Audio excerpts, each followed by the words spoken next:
Hey everybody, I'm here in H-Town, Houston, Texas, as we're bridging the gap. And I'm here with DJ Towii.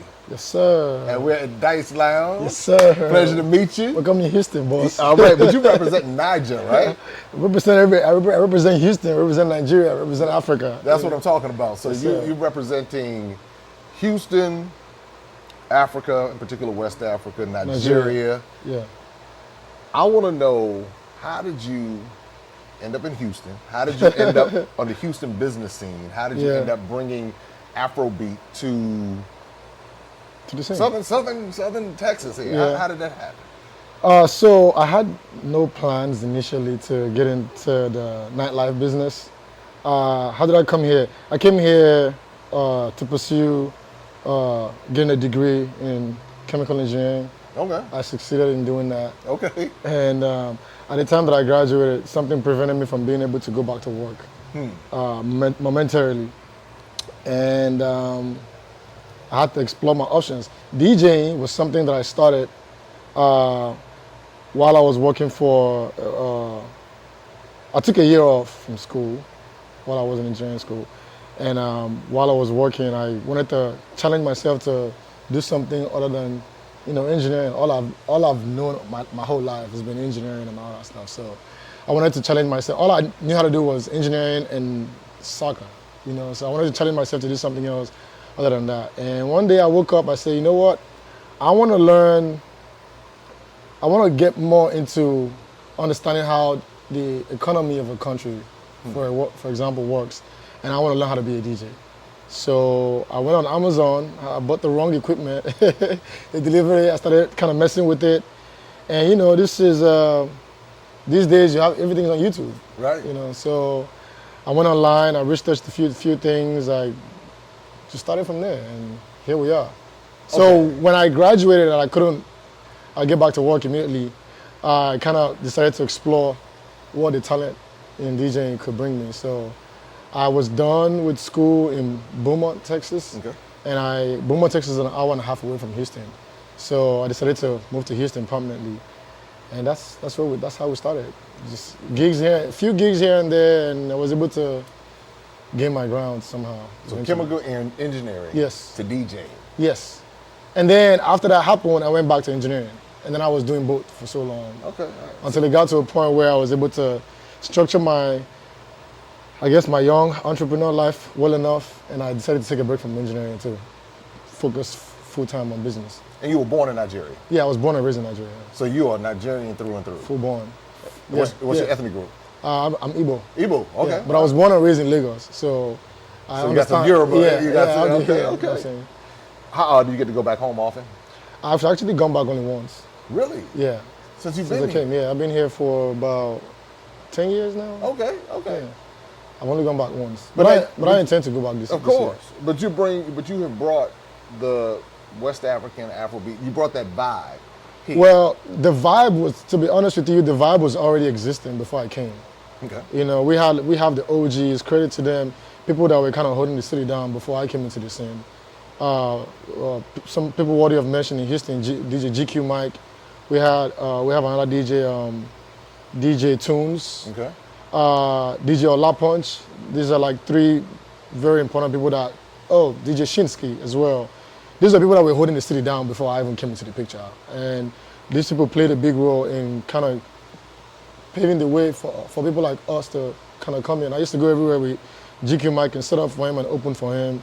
And then from there, people, other people saw that I was getting good at what I was doing, and they wanted to give me a chance to spin as well. How have people received the Afrobeat? How have the Houston community? I think Houston is the Afrobeat mecca of America. I don't think anybody can debate that. This is the closest experience to Lagos. Really? Yeah. I guarantee you this is the closest experience to Lagos. Like, we're damn near head to head with Lagos when it comes to the music. Really? Because, I was born and raised in Lagos, I was listening to this music growing up. Like, I can play songs from 2008, 2007. I know exactly what the vibe was like when the song came out back then, what was going on back then, how the song was received back then. I can actually use the throwbacks to tell you a story about, I can kind of like take you back. Like a history. A history thing. And you know, it works for me. It's like an advantage for me because, you know, I grew up with Afrobeats before it became this a global big thing. So like with Fella. Well, Fella is like older, before. Before. Those are like, you know, our parents. But like anybody that like taps into Afrobeats, for example, you know, if you really love it and you want to dive into the origins of it and you enjoy the sound, you know that, you know, Fela has a big role that he plays. Now, when it comes to Afrobeats, though, let's talk a little bit about the history, because is it only Nigeria or all of West Africa? Is it Southern Africa? Is it East Africa? Because when people hear the term, I remember one time I was in Cote d'Ivoire, and I could hear the difference. You know, they were pointing out the difference in the Congolese Afrobeat from. Well, so, you know, just with anything, once something becomes very big, you know, everybody is always gonna, like, I don't think anything big really just happens overnight. Like, it's always gonna be like a combination of people's efforts from here and there. You know what I'm saying? Mm-hmm. And then when it becomes big, people want to be given credit for somebody contributions that they've done. There's a documentary on Netflix that gives an in-depth review of how far Afrobeats. There's Afrobeats, there's Afrobeats. Got it. Okay. You know so it's Afrobeat and Afrobeats. Afrobeats. Got it. So when we're talking about the Fela thing, based on my understanding, we're talking Afrobeat. Got it. But like now, you know, there's diversity in the sound now. You know, like Afrobeats have a touch of R&B in it. It has a touch of hip hop in it. Actually, to be honest with you, Afrobeat wouldn't be completely. Afrobeats will not completely be defined without those elements. You know, elements from like, you know. What about Amapiano? Because I know Amapiano is real popular. Amapiano is like it's like a new vibe. You know what I'm saying? It's like a happy vibe. You know, it's like Amapiano is like Afrobeats go through these different phases where it's like this is what's trending right now, and it goes on for like a year and a half, and then somebody else comes, a new artist or something comes up with like a new sound. So for example, we have like in 2018, we had like the Shaku Shaku vibe, you know, where it's like all the beats was like Shaku Shaku. I don't know how to explain it. It's like it has some sort of origin from like the South African sound. I know what you're talking about. You know what I'm saying? So you can kind of hear it. And then like, you know, my people, Nigerians, took it and like created this whole thing called Shaku Shaku, and a lot of people were on that wave, that Shaku Shaku wave. Like everybody was doing that, you know, doing that. And then from there, it transitioned to the Zanku, the legwork, and you know, people like Zlatan, Naira Marley, they tapped into that for a minute, and even Burna Boy tapped into it for a minute too. And then from there now, for a while, it seemed like the Naira Marley, the Zanku legwork thing just was there for a minute, you know. And then I was just kind of wondering what's coming up next. But I guess nothing before anything could come up to replace or take over legwork and Zanku, Amapiano came up.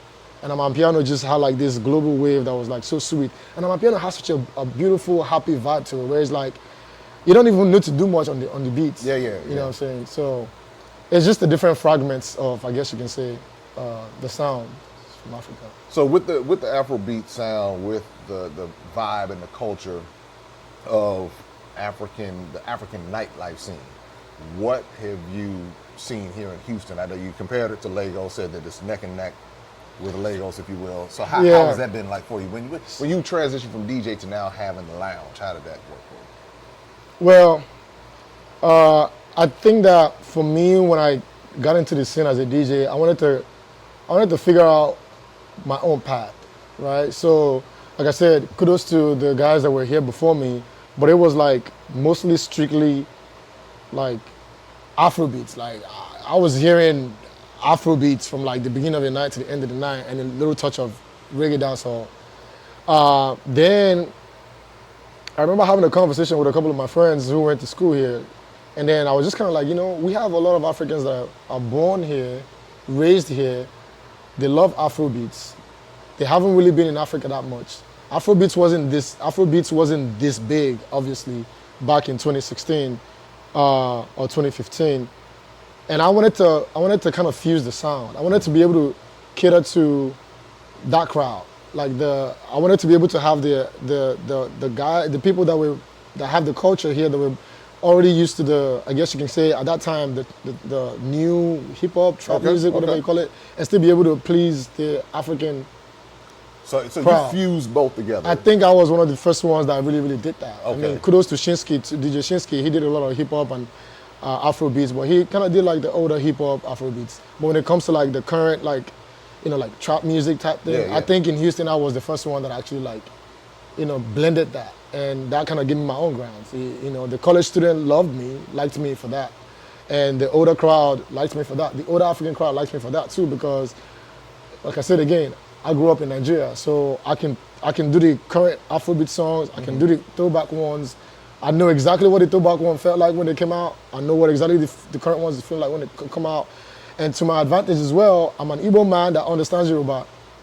Igbo man who understands Yoruba. You know what I'm so saying? You know the culture. That's exactly. So like I can play an Igbo song. Matter of fact, a lot of people think I'm actually Yoruba. A lot of people. Yeah, people get shocked when I tell them I'm an Igbo man. Because you've been in the culture so long. Yeah, it's like you understand the vibe. It's like when I DJ and like something else I got to tell you is this: like when it comes to Nigeria, the population of the Yoruba people abroad is way more than the population of any of the other ethnic groups.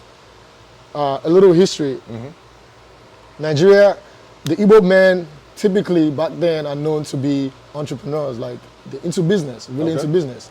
The most educated set of people from Nigeria is the Yoruba people. They are the ones that mostly will travel abroad and go study. So in comparison, it makes sense to have more of the Yoruba people abroad than... Yeah, I mean more Yoruba. I'm in the DC area, but I normally run into Yoruba. It'll be Yoruba, Igbo. I won't typically run in the house. Yeah. I mean, like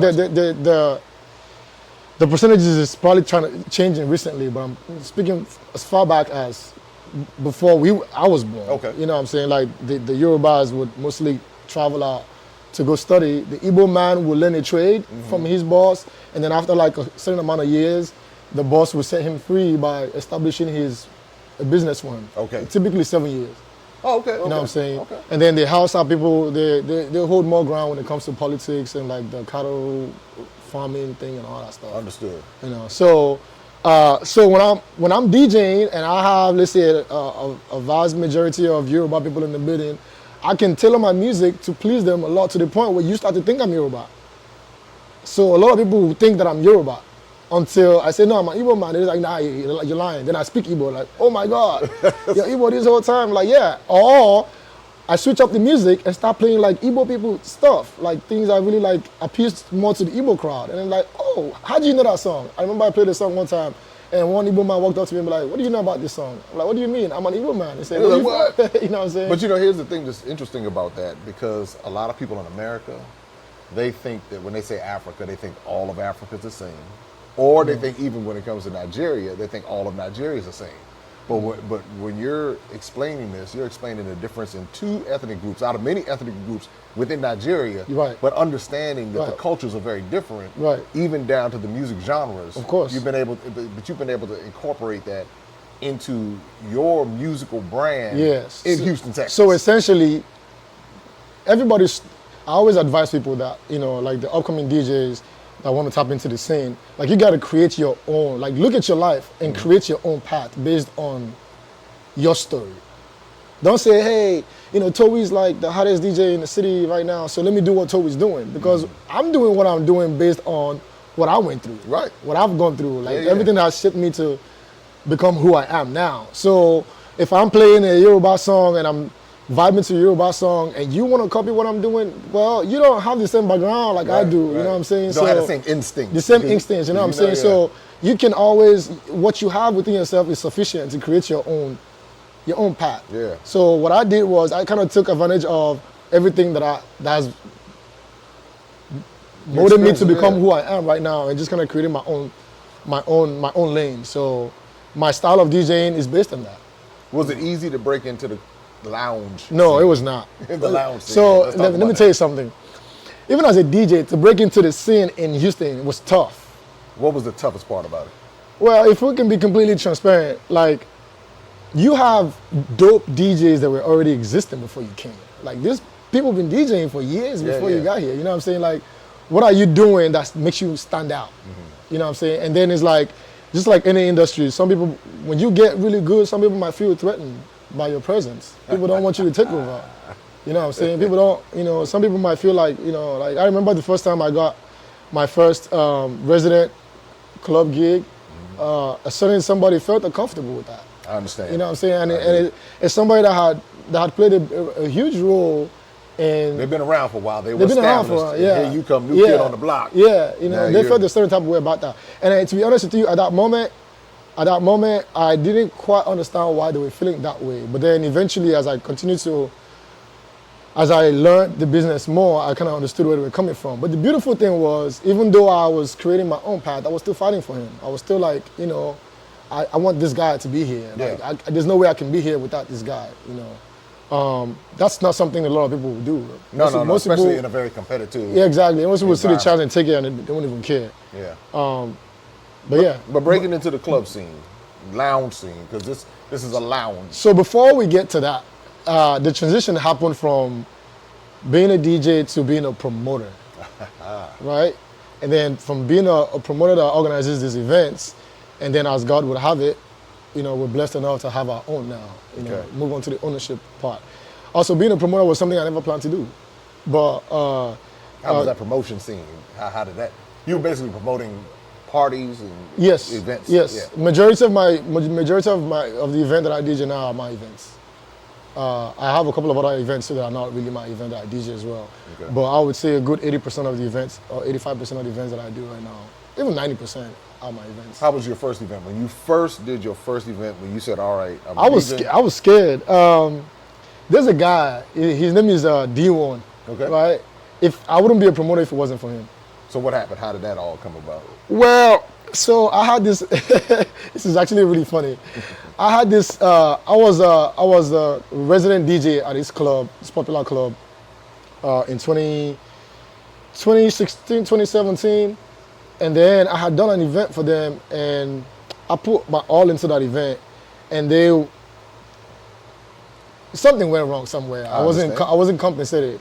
It took about 3 weeks for me to get compensated. And when I asked for my compensation, they underpaid me, greatly underpaid me. And I mean, sometimes getting underpaid is okay if certain explanations are given. But when somebody underpays you and tell you should be happy, I'm even giving you anything.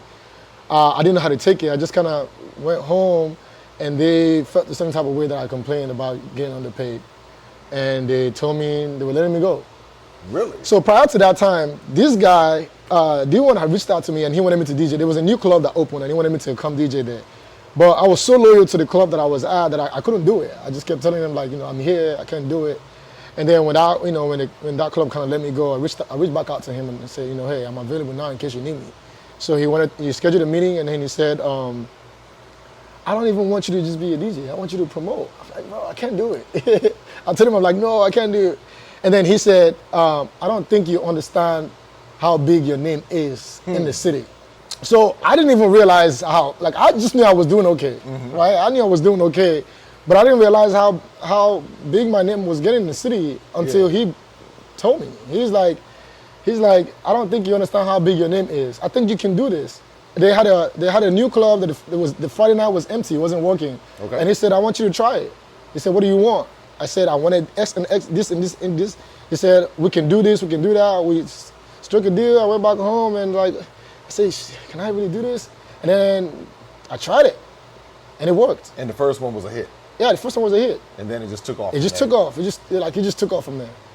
And once I saw what I could do the first time, I put more energy into it. Because you got the confidence. Yeah, then the confidence came. Because a lot of people, they have ideas and they don't know until they have that moment. That moment. Now, what would have happened? What do you think would have happened if you did not have success on that first one? So the thing with me is this too. I hustle, bro. You got anybody that knows me know, like, you cannot outwork me. You can't. Like, you cannot outwork me for real. Because it's in you. I sacrifice so much just to make sure I like, when it comes to working hard. Yeah. I'm sorry, bro. I got it. Well, Okay, so if that hadn't worked, I probably would have given up for a while. I probably would have tried it again. Okay, but now okay, you hit on something real good right there, because when a lot of people in America think Nigerian, they don't understand that Nigerian hustle you just talked about. That thing that you just talked about. Yeah. As far as like, okay, well, you're not gonna outwork me. And so sometimes people don't understand, where did that come from for you? So when I say nobody, like, you can't outwork me, I'm not even saying it like a competition. Yeah, I got right? you. I got you. Like, when I was 17, I used to be so stubborn, man. When I was a teenager, so freaking stubborn. And when I was 17, I did something that my dad wasn't Pleased with? Okay. You know what I'm saying? And as a typical African parent, he punished me, gave me my punishment, you know, and I kind of ran outside. I was like, I'm tired of crying. I'm not going to cry no more. You know, anytime you hit me again, I'm not going to cry. In fact, you know, I would just, you know, instead of me just being apologetic about what I did, I just kind of went outside like, man, I'm gonna do this. I'm done with this, you know, crying shit. Like, if you want to beat me up, beat me up. If you want to whoop my ass, whoop my ass. Right. And then my stepmom overheard me saying that, and she went back and told my dad that. My dad kicked me out of the house. He threw me out of the house. Well, to be honest, he didn't throw me out of the house. He told me to go live with my aunt. Okay. I didn't want to live with my aunt because I knew that living with that specific aunt of mine was gonna cause a challenge with my education. So I didn't want to go. So I said I wasn't going. So I literally lived on the streets for a couple of days. Oh, that's getting deep. Okay. Yeah. Okay. So now I had a really good friend of mine that lived on the same street as me, and I would sneak into the house whenever his parents went to sleep. Yeah. And then my dad realized that I was sleeping there. He went and threatened the family and said, if you let him sleep here one more time, I'm going to come and arrest all of your family. So he really wanted you on the streets. And my dad, everybody knew my dad was going to do, no, my dad wanted me to go live with my aunt. Ah, gotcha. I did not want to go to my aunt's. You know what I'm saying? So the next day, me and my friend, we snuck in. While we're in his room, his mom tried to barge into the room and she couldn't come in. And she's like, I know. She calls my name. She said, I know you're here. Please, I don't want any trouble with your dad. Please don't come back to my house or whatever. So the next day, my friend helped me get a job. The job entailed selling kindergarten books in the streets of Lagos. You had to sell 1,500 books to be paid 10,000 naira a month. Jeez.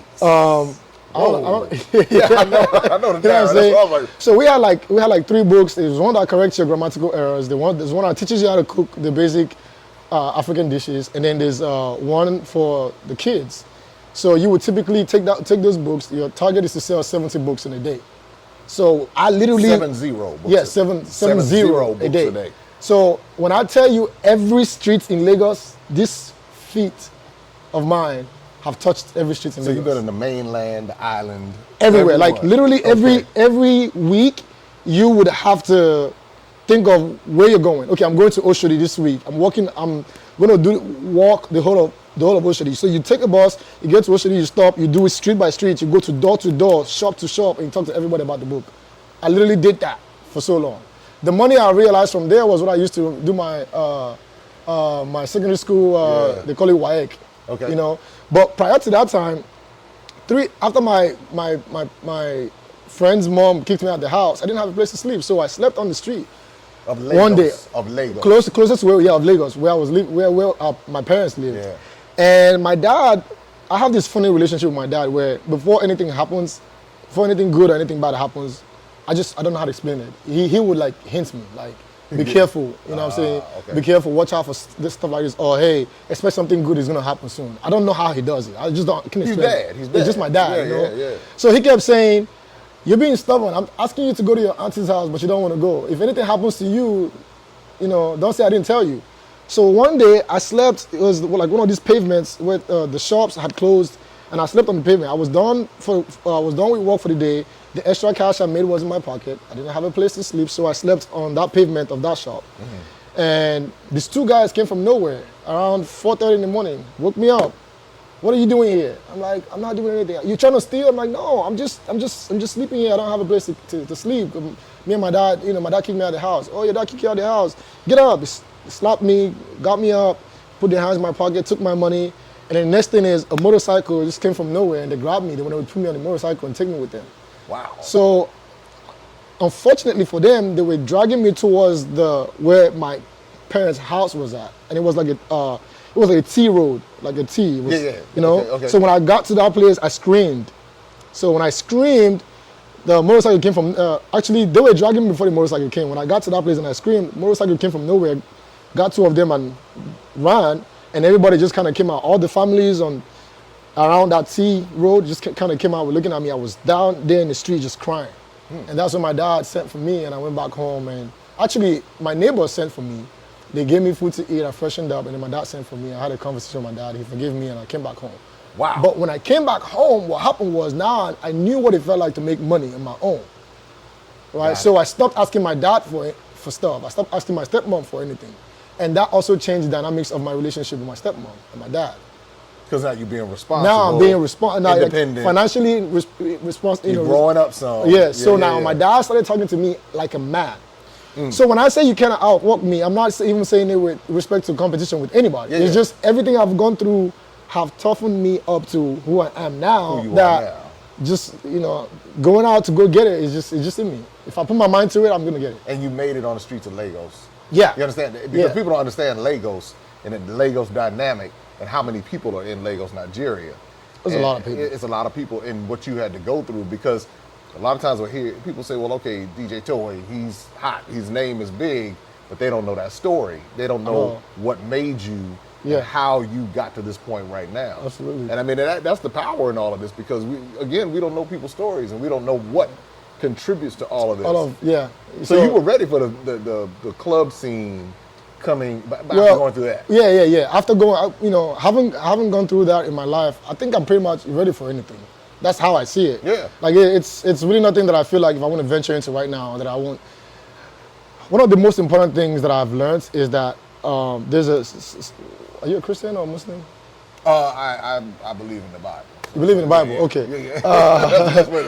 There's a place in the Bible in Hosea that says, my people perish because of lack of knowledge. That verse is very powerful to me. Yeah. So I believe that knowledge is very powerful. If I want to do anything, as long as I seek the knowledge about that thing, I'm going to succeed. Yeah. I'm just going to succeed. And if I fail, I'll try again. So with that though, with that, I guess the faith aspect of it, that coupled with what you learned on the streets of Lagos, that coupled with the lesson from your father, do you have children now? Yeah.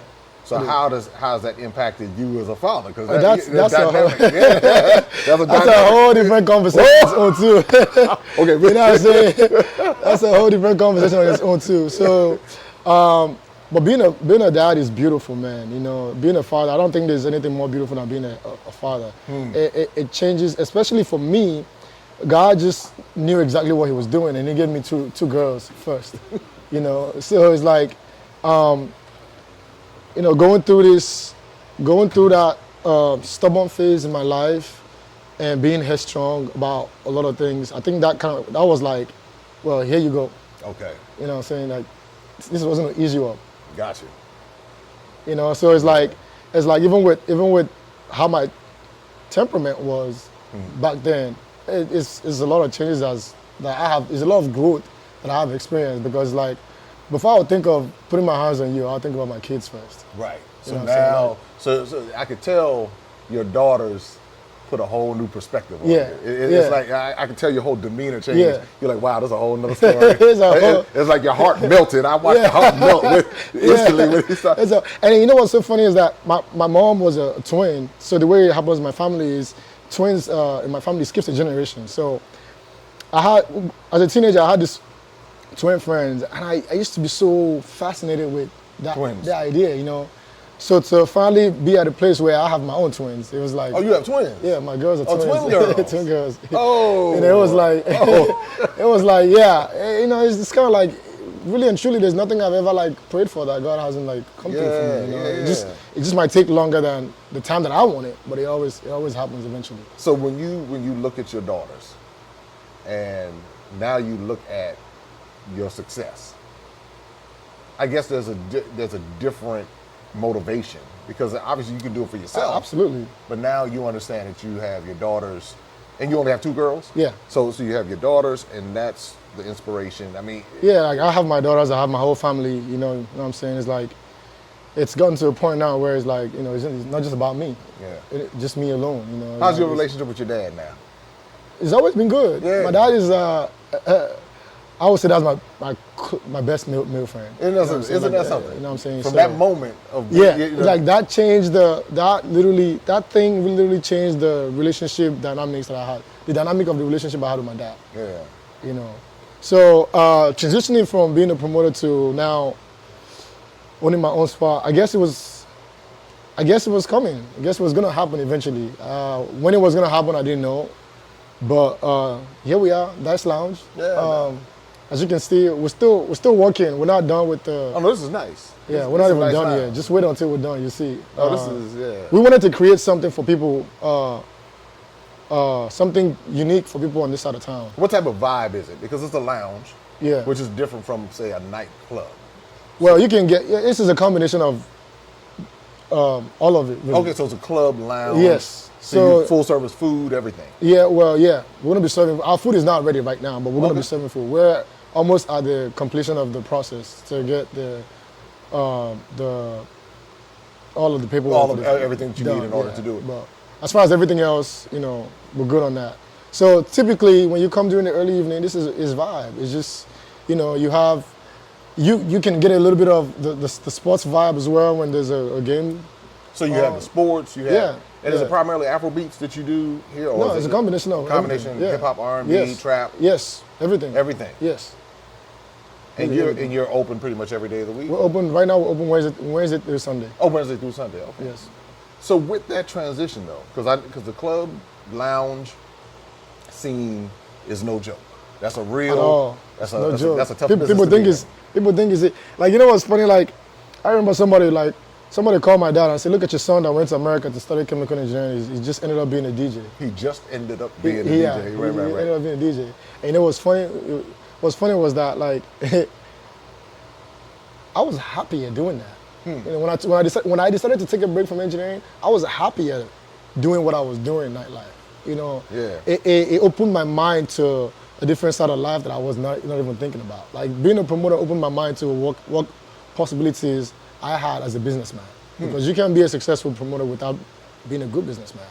You literally have stuff that you have to take care of. Yeah. When your life transitions from you just taking care of yourself to you worrying about taking care of other people, if you're able to successfully do it, it takes knowledge. Like, you have to study what it takes to be able to take care of other people. Like, I got bills to pay. Yeah. If you're working for me, I know you got bills to pay too. So you're worried about your bills and their bills. Your bills too. And you got 2 twins. Exactly. You know what I'm saying? Yeah. so, you know, and there's this thing. Are you familiar with who Davido is? No, I'm not. School me. See, I just playing.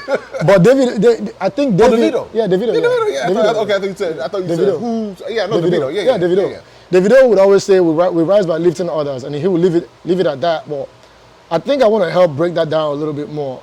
I think that once you start to consider the well-being of other people, you're gonna be fine, right? So Davido would say, "We rise by lifting others." My dad would say, "You're not gonna take care of me unless you take care of yourself first." That's what my dad would say. Got it. Right? So words of wisdom from dad. Yeah, yes. You know, and when the first time he said that, it didn't make sense to me. But it's like, if I'm starving and I really, really need to eat, I'm not gonna go feed my dad first. I'm gonna eat because my dad already has his own, you know, his own thing too, right? So I'm gonna eat first, and then I'm gonna take care of my dad, right? When we talk about, now that's one aspect of it. When we talk about we rise by lifting others, if I start to think about what I can do to make your life easier, for some weird reasons, I'm gonna be fine. Like, look at all of the businesses around you right now. Yeah. The fast food restaurants are existing because somebody woke up one day and said, there's somebody who doesn't want to spend an hour trying to figure out what to eat in the morning. Somebody who doesn't want to cook. So they try to simplify their life by creating a fast food. And by doing that, they make your life easier. Yeah. And then in return, they make money. Right. That's it. They solve the problem. Yeah, you know what I'm saying? So they've lifted you by, you know, taking away that stress for you to go cook or go think of what to cook. And in return, they get blessed by being able to make To have the something. resources, right? You know what I'm to saying? make So, money. so once I became a promoter, I realized that I had to, in most cases, put my staff. When I started, there were times that we didn't make any money. We just made enough to pay our staff, and we just went home and we're cool with it. But if your staff is happy, then you can continue Yeah. with the vision of what you yeah, do. of course, you know what I'm Yeah. saying? And then ultimately the result will come through. I mean, in talking to you, there's much more to this than you being a DJ. There's, I'm a philosopher. yeah, I'm listening, right? Because I'm picking up on all of this. This gets a little bit deeper. So when you come to Dice Lounge, you just know that there's more to the story. Absolutely. And when you hear DJ Towii, you know. So what does your name mean? So Towii is this is actually a really good question because I've never actually explained this to the public before. But Towii is a suffix that me and my closest friends in Nigeria, I was in Unilag. I don't know if you know, Unilag is University of Lagos before I came here. Oh, okay. I came as a transfer student. Okay. Right? So I had this really amazing group of friends. Like we had like this little lingua, little things that we used to talk to each other so somebody else wouldn't understand. So we would add Towii to words to make them sound different so you wouldn't know what we're talking about. Aha. Okay. Right? Okay. So, and then we started adding that to our names. So my name, my friend Ken, we'll call him Kenori. My friend Sam, we'll call him Samori, right? And then my real name is Julius, so they'll call me Julio Towii. Julio Towii. Okay. So when I became a DJ, I was looking for a name. I'm like, I don't want to call myself Julio Towii. That's too long for Yeah, some right. people to pronounce, so I just kind of kept it short. So that's where it Towii, comes that's from. where Towii came from. Towii. So it came from. Came so from your birth name is Julius. Julius, yes. Julius. Yes. Now is that your Nigerian name or is that your only name? That's my birth name. That's your birth I do name. have a traditional What's your traditional name? Mbogo. See ya. So Mbogo. Mbogo. Mbogo. Mbogo. Umbogo. Yeah, I'm getting. Hey, You're getting there. You're getting I'm there. getting there. I'm getting there. For sure, just call it Mba. Mba. Mba. Yeah. It's like MBAH. And what does it mean? It describes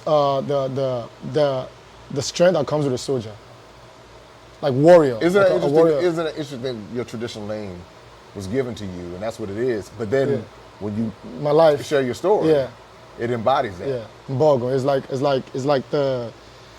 It's like the heat that comes with a warrior. Yeah. You know what I'm saying? Yeah. So what is your vision? Where do you want to take this? We're at Dice Lounge now. Where do you think you're going? It's good to have long-term visions, but sometimes we get clouded. We worry too much about the future that we don't take care of the present. Okay. Right? So with Dice right now, we're trying to worry about the present. So you're focused on Dice Lounge, making it the best that it can be. Yes, for what it is. Dice is obviously not the only place that I have events. I'm part of a promo group called Powerhouse. Powerhouse. Amazing, okay. yeah. It's one by far with the hottest promo team in the city. There it is. There it is. Powerhouse. Powerhouse Media. H-Town. Shout out to Powerhouse Media. So I'm 1/3 of Powerhouse, and we also have like events. So you do other events, other places, not just here at Dice. So say for example, if I had a big event, or if I had an event, let's say I'm doing a party or function, you're able to help with that with Powerhouse. So let me explain this. I wear so many hats. It's crazy. So I'm a DJ, and when I think of myself as a DJ, I try not to get complacent by thinking that I'm a promoter. What that means is that the promoters typically would hire the DJs. So if I get complacent and think that because I'm a promoter, I don't have to put in as much work into my DJ craft. What happens is I feel like I'm a promoter. I can just hire myself as a DJ, right? Okay. No matter how bad I am as a DJ, I just hire myself as a DJ. No matter how bad you are, I got you. So I try not to mix both of them. I try to think of myself as a DJ separately from as a promoter. So that way, you put them in compartments. yes, in compartments. Okay. So that way, I have to fulfill all of the obligations as a DJ to stay current. So you got to keep your skills up. You got to know Yes. what's going on. You got to take a moment, focus on Yes. being a DJ. Yes. And I have to do all I have to do as a promoter to keep up with what I need to do as a promoter. So with the trends, what's happening in Right. the city, know what's going on. So each of these roles is damn near a full-time job on its own. Yeah. So as a DJ, I don't just DJ clubs. I DJ weddings. I DJ birthday parties. I go set up. I will be booked for a wedding. I'll go set up, put up the speakers and everything, and DJ the event. As a club DJ, I'll go to a club. I'll DJ clubs. As a concert DJ, I'll DJ concerts. You know what I'm saying? That's that for that. As a DJ, I would do mixes. I'll put them online. You know, then each of these roles is like a full-blown thing on its own. If that makes sense. That makes perfect sense. I get it. Then as a club owner, obviously, I have to wear that hat as well. Right. There's a lot of things that go behind the scene for you to. So let me explain this. When you go to a club and you want to buy a bottle of Hennessy or champagne, and you're buying it for X amount of money, you're not buying the content of the bottle. That's one thing I'm going to explain. You're buying the experience. The experience is what you're paying for. It's not necessarily the content of the bottle that you're paying for. So we explain experience, meaning the vibe, the culture. Vibe. So everything that leads up to you having fun that night at that club didn't just happen at that moment. A lot of work had been put in before that led up to the experiences that you're having at that night. So let's say you buy an Ace bottle, and they bring it out with like signs and stuff with the sparklers. That's part of the experience. Somebody had to think about that. Somebody had to think about that. And the person who came up with that idea had to be paid to do that. Whoever designed that board that they're bringing out had to be paid. The girls that are bringing out, or the guys, whoever the server is, has to be paid for it. The DJ that's playing the night's music that you're enjoying while your bottle is coming out has to be paid. Right. So you're paying for the experience. You're not just paying for the content of the bottle. See what I'm saying? So as a business owner, that's a whole different role that I have to play behind the scenes to make sure that all of that thing is set, to make sure that the vibe is right for customers to have the best experience they're gonna have when they come in. Well, I'm coming back. That's the bottom line, because now I need to experience the DJ Towii, the Energizer. I need to feel this for myself. We're looking forward to it. Yeah, for sure. because I mean, this is like, you don't know what people's stories are until you sit down and talk to them. And Absolutely. So one of the biggest things I'm adamant about is showing the similarities between Africa and the greater African diaspora here in America and different parts of the world, Canada, the UK, South America, and appreciating what West Africa, East Africa, South Africa, Northern Africa, whatever it is, the contributions that they're making here. Your story is powerful because most people would never know that. They would just think you're DJ Towii. He's spinning records, on the ones and twos. Yeah, actually, you know what's funny? Like, there's a lot of people that don't know that most of the event that I'm DJing is my event. Okay. You know what I'm saying? Like, it's like, I hate to say this, like I'm DJing and somebody just come talk to me crazy. Uh-oh. You know what I'm saying? Like, you talking to me crazy? This is my event. You know what I'm saying? But yeah, it's beautiful too. It's humbling. You know, it's humbling because like when I'm DJing and as soon as somebody in the club just looks at me like I'm nothing but just a DJ, it just reminds me that I need to put in the work, continue to put in the work. You know, sometimes it's good to be behind the scene guy. And just set everything up, and just be behind the scene and watch everything unfold. And sometimes you can watch how people act. When you can look behind and say, "Oh, okay, I see how you." I see how you. I see how you are. Now that you know that I'm not the boss, I see how you approach me. Right. When you realize that I'm the boss, you change up. You change up. You know. When you looked at me like I'm just a DJ for the event, I saw how you were talking to me. Yeah. So, my brother, the life of a young entrepreneur is not easy. Yeah. You know, when I say it's not easy, like there's sacrifices that you make that don't make sense to some people. What are some of the sacrifices?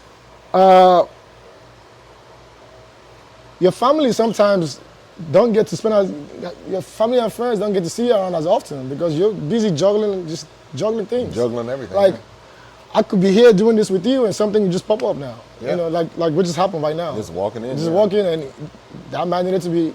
He needed what he needed, He needed to do, you know what I'm saying? And sometimes, you know, even your significant other might not understand it. Like I've had that problem too, where I was as a man in a relationship, your woman wants your attention. She wants you to be present. And you gone. And when you have businesses, when you have businesses dragging you around, sometimes it only takes so long before she gets fed up about that. You know what I'm saying? So that sounds like a whole nother interview right there. That's of course, but yeah, it's the life we chose. But you know, it's the life, you love it. Now, I do want to ask you, what are the pet peeves you have when it comes to DJing? When you're DJing, what are some pet peeves you have? So there's a whole Instagram page that you can take a look at. What's the page? It's called the Angry DJ. The Angry DJ Yeah, I think it's the angry DJ. The angry DJ. I think so. I think so. On Instagram. Okay. It's full of memes of all the things DJs don't like. Okay. Literally. So what are some of yours?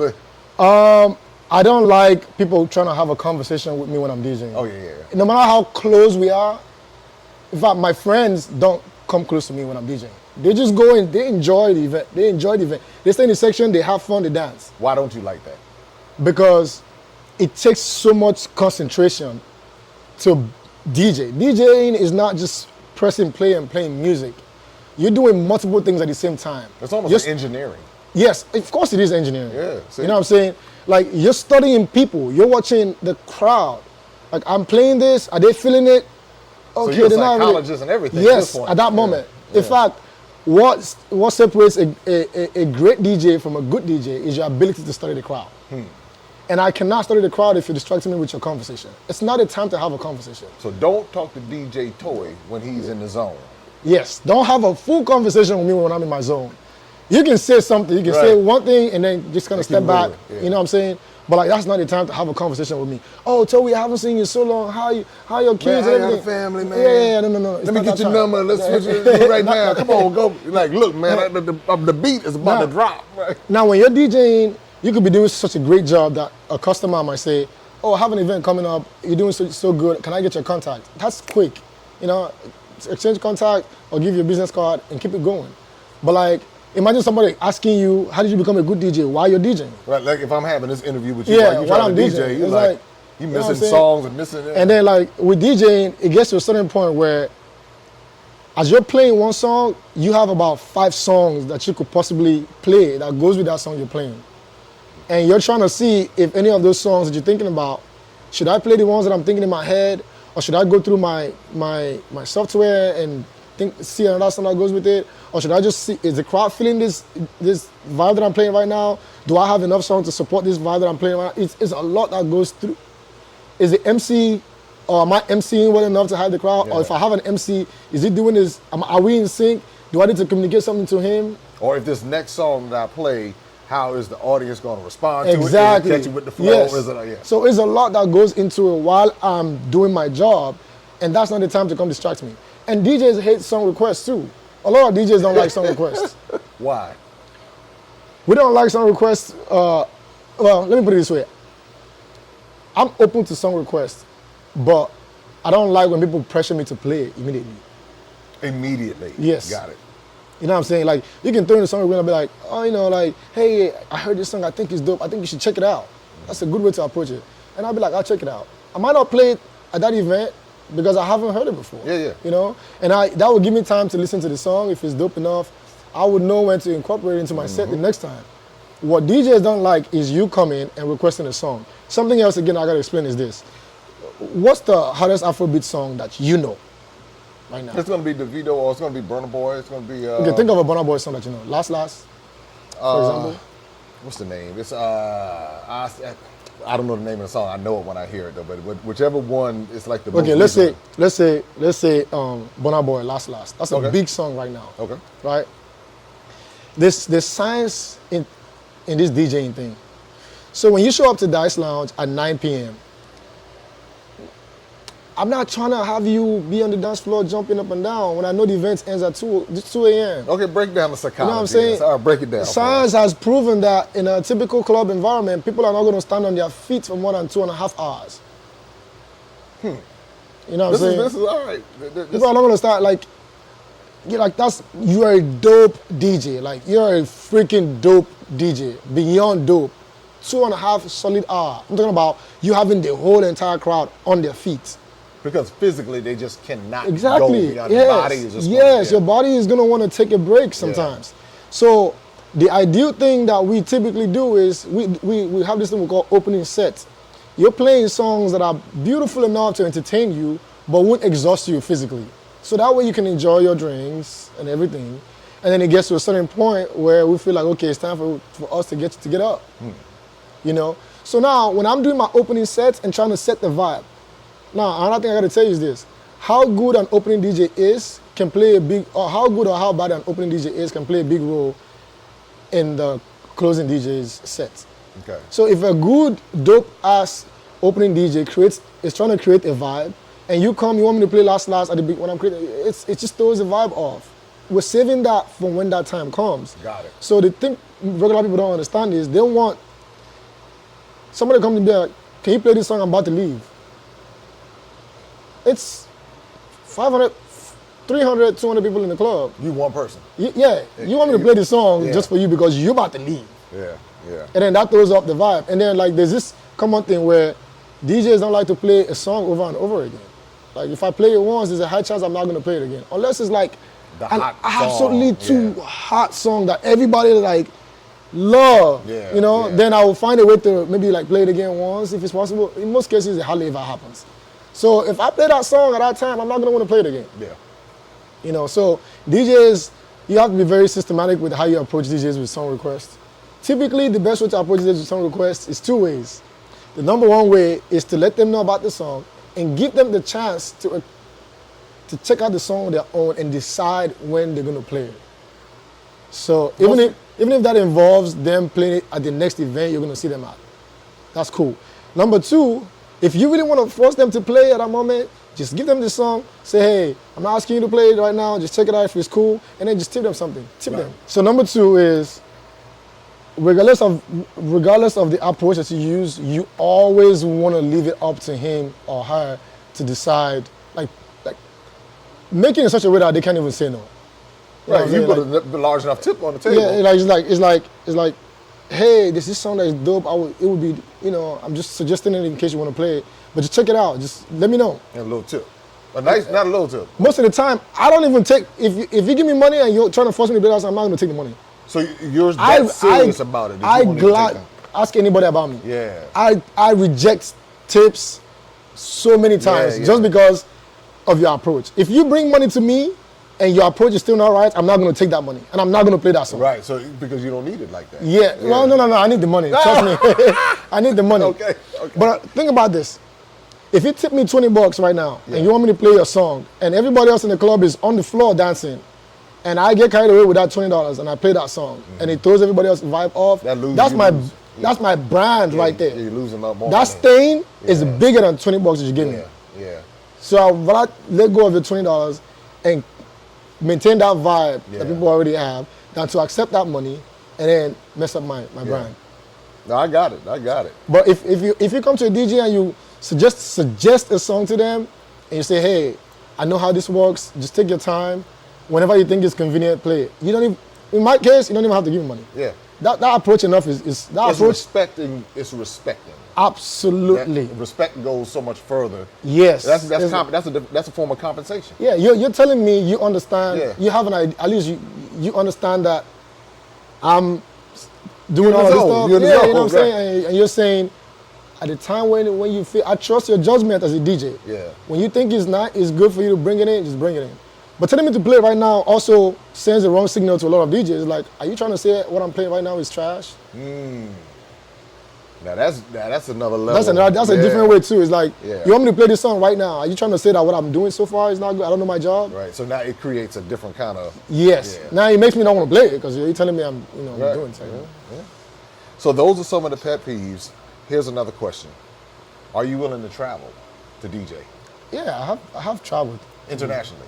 Internationally, I've not done too much of international traveling. But would you be willing to? I'll be willing to do it. My schedule is crazy though. Yeah.